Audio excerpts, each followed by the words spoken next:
What do you think of when you think of Jesus? Do you think of a suit and tie or jeans and a t-shirt? Would Jesus be in the law courts and universities? Or would he be at protests and rock concerts? Would he preach hate and division? Build up the walls to keep people out? Or would he reach out his hand to the sick and vulnerable to find a place for them to be warm? What you think Jesus would do says a lot more about you and your beliefs. After all, Jesus came to fulfill the law. So why are so many religions determined to inflict the law on others? The difference between man and Christ is that Christ gives us a part of himself in the form of the Holy Spirit. Man wants to take our liberties so that he knows what we are going to do. There's also the biggest issue with conservatism in general, whether you're a member of a conservative church or simply prefer to live as you always have. Christ did not come to preach conservatism. He did not become a member of the clergy of the time. He was considered radical, a threat to the status quo. He was considered to be dangerous as he might free minds to potential rather than allow people to be controlled by historical pain. Jesus appeared to the Israelites in the form of a male. Would he still do that today? Does he still need to take this form of a male to be heard? After all, have you ever really looked at the Ten Commandments? Just thinking about the law and anyway, what do they really say? After all, these were the laws given to Moses. These were the laws written down similar to a constitution. Everything else flows from these laws. If you really think about them, it was all about what you must and must not do. 9 times must not is used to prescribe what is wrong. The 10 Commandments are given to enshrine a legalistic process. God was saying that he didn't trust us to do what is right, so he was telling us what we needed to not be wrong. Jesus had a different approach. He was a little bit more trusting.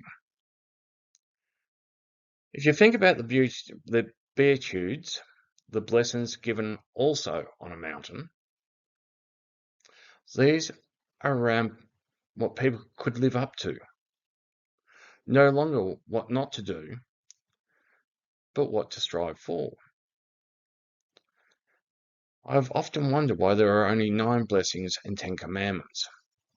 But it's important to remember that Jesus gave us that answer when he said that we should love God with all our heart, and similar to that, we should love each other. God doesn't make mistakes. We just sometimes miss a point of what is being said. Does your church live up to the Beatitudes?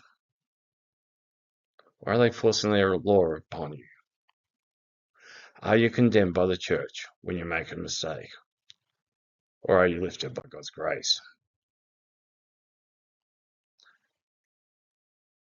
In the Bemba tribe of South Africa, when a person acts irresponsibly or unjustly, he is placed in the centre of the village alone and unfettered.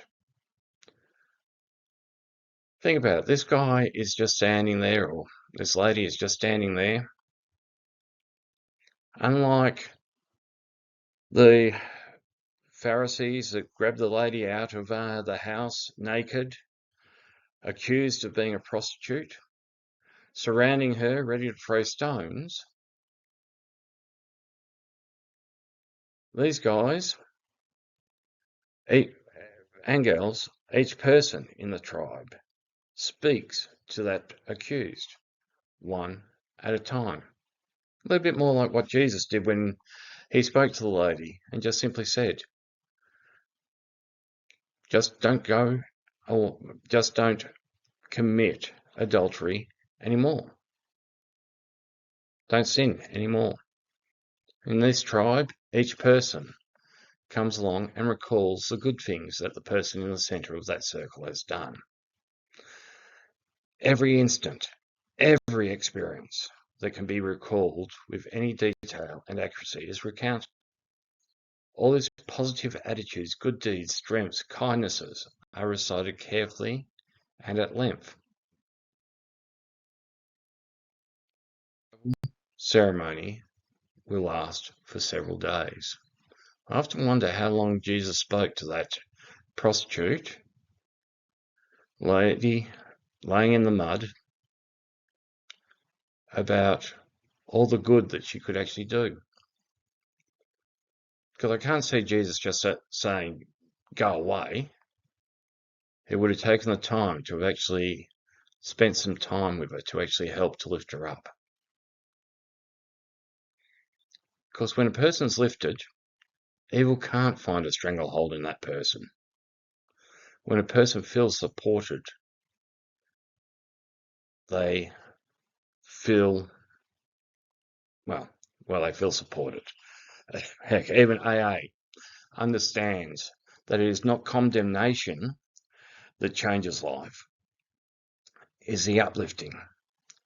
The support has the greatest effect.